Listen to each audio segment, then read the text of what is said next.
Bharti news, सीधा, सटीक और निष्पक्ष।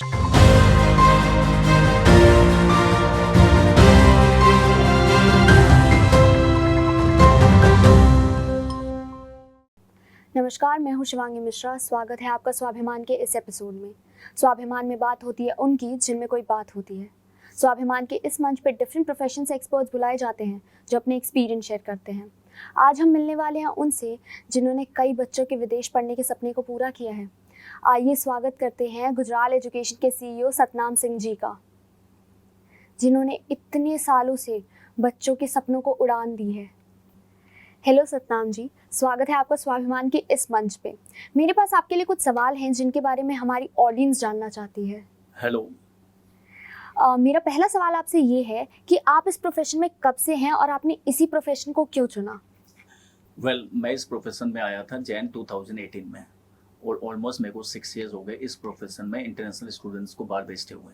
इसके पीछे एक स्टोरी है। जब मैं खुद एज ए इंटरनेशनल स्टूडेंट 2014 में कनाडा नायग्रा कॉलेज में IBM कोर्स करने गया था। जब मैंने ये कोर्स वहाँ पे फर्स्ट सेमेस्टर कंप्लीट किया तो आई गोट 90%। तो वहाँ पे जाके मेरे को चांस मिला इंटरनेशनल डिपार्टमेंट में वर्क करने का। डिफरेंट कंट्रीज के students like Russia, China, Ukraine, India, Pakistan, Sri Lanka, इन स्टूडेंट के साथ उनके क्वेश्चन सुनने का, उनकी प्रॉब्लम सुनने का और साथ के साथ उनको सॉल्यूशन देने का। फिर वहाँ से मेरे को आइडिया क्लिक हुआ और यहाँ पे आके जब इंडिया में जब मैं आया था, जैसे कि मैंने बताया आपको 2018 में आया था, तो वहाँ पे आके हमने अपनी एक कंपनी सेटअप करी, गुजराल एजुकेशन एंड बियॉन्ड के नाम से। आप इतने सालों से स्टूडेंट्स की हेल्प कर रहे हैं ताकि वो अराउंड द ग्लोब पढ़ाई कर पाएँ और आप उन्हें एक्स्ट्रा चार्ज भी नहीं करते, तो ये आपके बिजनेस को कैसे फ़ायदे या नुकसान में रखता है? हमारा मेन जो फोकस होता है स्टूडेंट को सेटिस्फेक्शन देना। आज ऑलरेडी इंटरनेशनल स्टूडेंट से काफ़ी लमसम अमाउंट, हैफ्टी अमाउंट ले लिया जाता है और उसके अलावा भी अगर एजेंट उनसे कुछ चार्ज करे तो ये हमें तो देखो पॉसिबल नहीं है। मार्केट में सबका काम करने का तरीका अलग अलग होता है। हमारा मेन मोटिव है स्टूडेंट सेटिस्फेक्शन, उनकी प्रॉब्लम्स को सुनना और उसके अकॉर्डिंग उनको एडमिशन में हेल्प करना, गाइड करना। इसके लिए हमने पूरी अपनी टीम अपने ऑफिस में रखी हुई है, वो हेल्प करते हैं ईच एंड एवरी स्टेप में। सिंस आप इस प्रोफेशन में बहुत सालों से हैं तो आपके बहुत सारे कंपेटिटर्स होंगे, तो what makes you stand out and students को आप किस तरीके से हेल्प करते हैं? देखो, कंपटीशन तो हर लाइन में ही होता है और इस लाइन में भी कंपटीशन है। अब कंपटीशन तो रहेगा लेकिन हम सर्विसेज पे फोकस ज़्यादा करते हैं, लाइक स्टूडेंट सेटिस्फेक्शन। और जिन स्टूडेंट्स की एकेडमिक अच्छी हो, मतलब लाइक दे स्कोर 90%, 95%, तो उनको स्कॉलरशिप में हेल्प करने में, प्रोवाइड करने में, असिस्ट करने में हमारी टीम उनको गाइड करती है, सो दैट वो स्कॉलरशिप लेके अपना एडमिशन टाइमली, जैसा भी उनका इंटेक है उसका अकॉर्डिंग वो एडमिशन लेके अपनी स्टडी के सपने को पूरा कर सके। आइए रुकते हैं एक छोटी सी ब्रेक के लिए। ब्रेक के उस पार जानेंगे ओवरऑल चार्जेस क्या होते हैं जिन बच्चों को फॉरेन में एजुकेशन परस्यू करनी होती है, उनका ड्रीम कॉलेज और उनके एडमिशन के लिए क्या क्या स्टेप्स और प्रोसीजर्स होते हैं जो फॉलो करते हैं। बस अभी 12th खत्म हुई थी और अब आधे से ज्यादा टाइम ये सोचकर निकाल देते हो कि which career to choose. Well, in that case I got you covered. ये वीडियो एंड तक देखना, क्या पता I will just make up your mind.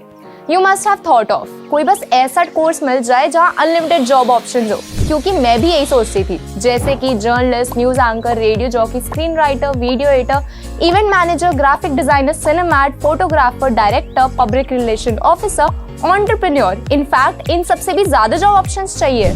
तो just choose BAJMC as your career. BAJMC is not just about theory but plenty of practical knowledge too. BAJMC as a course आपको provide करता है world की better understanding, meeting और working with people of top notch industry। और सिर्फ यही नहीं, BAJMC as a course आपको help करता है to grow personally and professionally too. So what are you waiting for? Choose BAJMC क्योंकि इधर आपको मिलेंगी endless possibilities। आप अपना प्रोसेस बताएंगे फ्रॉम बिगिनिंग टू एंड, जब तक स्टूडेंट्स को अपने ड्रीम कॉलेज में एडमिशन नहीं मिल जाता, एंड क्या उन्हें कॉम्प्रोमाइज़ करना पड़ता है अगर उनको उनके ड्रीम कॉलेज में एडमिशन ना मिले तो?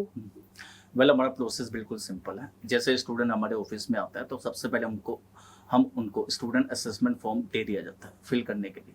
जैसे ही स्टूडेंट असेसमेंट फॉर्म फिल हो जाता है, फिर उसके अकॉर्डिंग हम स्टूडेंट काउंसलर, स्टूडेंट की काउंसलिंग की जाती है। उनका इंटरेस्ट जाना चाहता है कि वो कहाँ पे जाके, जैसे साइंस का स्टूडेंट है तो कुछ मेडिकल कोर्स करना चाहते हैं, कॉमर्स के स्टूडेंट है जैसे वो बिजनेस एडमिनिस्ट्रेशन कोर्स करना चाहते हैं, जिन्होंने ऑलरेडी बीबीए इंडिया से कंप्लीट कर रखी है तो वो एमबीए के कोर्स करना चाहते हैं। तो अब बाहर बहुत सारी यूनिवर्सिटी टॉप मोस्ट यूनिवर्सिटी होती है, लेकिन इसमें एक चीज़ है, एडमिशन रिक्वायरमेंट को फॉलो करना पड़ता है, चेक करना पड़ता है। अब किसी यूनिवर्सिटी की एडमिशन रिक्वायरमेंट है कि उनको चाहिए 12th में 90%, वाइल्स में स्कोर चाहिए 7 में, तो ये एडमिशन रिक्वायरमेंट है, वो फॉलो करना ही पड़ेगा। इसमें कोई भी वहाँ पे कोई जैक नहीं लगती, कोई जान पहचान काम में नहीं आती है। इसलिए तो जो एडमिशन रिक्वायरमेंट है हमारी टीम उनको बता दी जाती है। अब लेट से कोई स्टूडेंट आया यूनिवर्सिटी ऑफ टोरंटो के लिए, लेकिन उनके एडमिशन रिक्वायरमेंट मैच नहीं करती, तो हम उनको उसके अल्टरनेटिव, हमारी टीम उनको डिफरेंट ऑप्शंस दे दिए जाते हैं कि सो दैट उनके एडमिशन रिक्वायरमेंट भी फुलफिल हो जाए और उनका जो सपना है बाहर स्टडी करने का वो भी साकार हो जाए।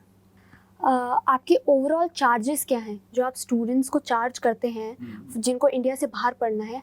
उसके लिए कोई क्राइटेरिया, कोई मतलब पर्टिकुलर एग्जाम, स्कॉलरशिप जो ऑफर करते हैं आप? देखो, मैंने इंटरव्यू के स्टार्टिंग में बताया था कि हम as a agent we don't charge anything from the international student जो फीस पे करते हैं वो डायरेक्ट अपने अकाउंट से कॉलेज और यूनिवर्सिटी को अपने अकाउंट या अपने पेरेंट्स के अकाउंट से डायरेक्ट पे करते हैं। अब इसमें बात करते हैं स्कॉलरशिप की। ऑफ कोर्स जिन स्टूडेंट के एकेडमिक्स अच्छे हैं, लाइक 90% है, 95%, तो हम उनको हेल्प करते हैं कि मैक्सिमम स्कॉलरशिप वो अवेल कर सकें। आज university maximum scholarship like up to $10,000 तक स्कॉलरशिप प्रोवाइड करते हैं, बट स्टूडेंट्स को पता नहीं होता कि स्कॉलरशिप कैसे अप्लाई की जाती है। तो इसलिए हमने अपनी टीम को उसके अकॉर्डिंग गाइड करके रखा हुआ है। जब भी आप एप्लीकेशन पंच करो तो एप्लीकेशन पंच साथ में स्कॉलरशिप फॉर्म के साथ अटैच करके पंच करो कि सो दैट उसका ऑफर लेटर पहली बार में आ जाए और साथ साथ उस ऑफर लेटर में स्कॉलरशिप का अमाउंट भी रिफ्लेक्ट कर जाए। आप इस प्रोफेशन को एज अ करियर चूज़ करने से पहले कुछ और सोच रहे थे करने के बारे में, या ये हमेशा से आपका गोल था? एंड जब आप इस प्रोफेशन में आपने इस लाइन में स्टेप इन किया तो क्या डिफ़िकल्टीज आपको फेस करनी पड़ी? वेल, इस प्रोफेशन में आने से पहले मेरा तो यही ड्रीम था, सब स्टूडेंट्स की तरह मैं भी बाहर जाके स्टडी करूँ, क्योंकि इंडिया में लार्ज नंबर ऑफ स्टूडेंट बाहर जाते हैं, पढ़ते हैं, अपने सपने को साकार करते हैं। तो उसी चीज़ के बेसिस पे मैं भी, जैसे मैंने आपको बताया था इंटरव्यू के दौरान कि 2014 में मैं भी स्टडी करने बाहर गया था नायग्रा कॉलेज में। तो वहाँ पे मेरे को चांस मिला इंटरनेशनल डिपार्टमेंट में काम करने का और थोड़ा नॉलेज गेन करने का। तो जैसे ही मैंने नॉलेज गेन की तो मुझे लगा कि अब मुझे इंडिया वापस जाना चाहिए 2018 में। तो जो भी मैंने नॉलेज एक्सपर्टाइज वहाँ कनाडा में गेन की उसको मैं यूटिलाइज करूँ अपनी होम कंट्री में, क्योंकि यहाँ पे स्टूडेंट सफ़र करते हैं, उनको राइट गाइडेंस काउंसलिंग नहीं मिलती थी। और वो मैंने तो यहाँ तक सुना है कि स्टूडेंट ही बताते थे वो एजेंट को हैफ्टी अमाउंट कुछ उनके चार्जेस पे कर देते थे। तो जो स्टूडेंट में आई डोंट थिंक सो इतना अमाउंट पे किया जाना चाहिए। तो इन्हीं कमियों को पूरा देखते हुए हमने अपना ऑफिस सेटअप किया। और चैलेंजेस तो देखो हर चीज़ में आते हैं, अगर आप कोई भी चीज़ स्टार्ट करते हो तो उसमें चैलेंजेस आते हैं। तो लेकिन उन चैलेंजेस को आपने फेस कैसे करना है वो आप उसमें आपका देखा जाता है कॉन्फिडेंस, आपका नॉलेज और आपका काम करने का तरीका। अगर आप ऑनेस्ट हो और आपके जो इंटेंशन है बिल्कुल क्लियर है तो आप ऑफकोर्स आप चैलेंजेस को फेस कर सकते हो बिल्कुल कॉन्फिडेंस के साथ। तो वही हमने चीज़ अप्लाई करी और वही हमने अपनी टीम को भी उसके अकॉर्डिंग गाइडेंस दे रखी है कि आप इंटरनेशनल स्टूडेंट्स की प्रॉब्लम को समझो। अगर वो क्वेश्चन पूछते हैं, 1 नहीं 2 नहीं 4 क्वेश्चन पूछते हैं, उनको पूछने दो, वो उनका राइट है वो क्वेश्चन पूछने का। तो उसके अकॉर्डिंग आप उनकी प्रॉब्लम को समझो, सुनो और गाइड करो। और मेन चीज़ है एडमिशन रिक्वायरमेंट को फुलफिल करो। थैंक यू सतनाम जी आपका हमारे शो पे आने के लिए, एंड थैंक यू हमारी ऑडियंस का जो स्वाभिमान को इतना प्यार देती है। अभी के लिए मैं आपसे अलविदा लेती हूँ, फिर मिलेंगे स्वाभिमान के एक नए एपिसोड में। तब तक के लिए लाइक, कमेंट एंड शेयर करना ना भूलें।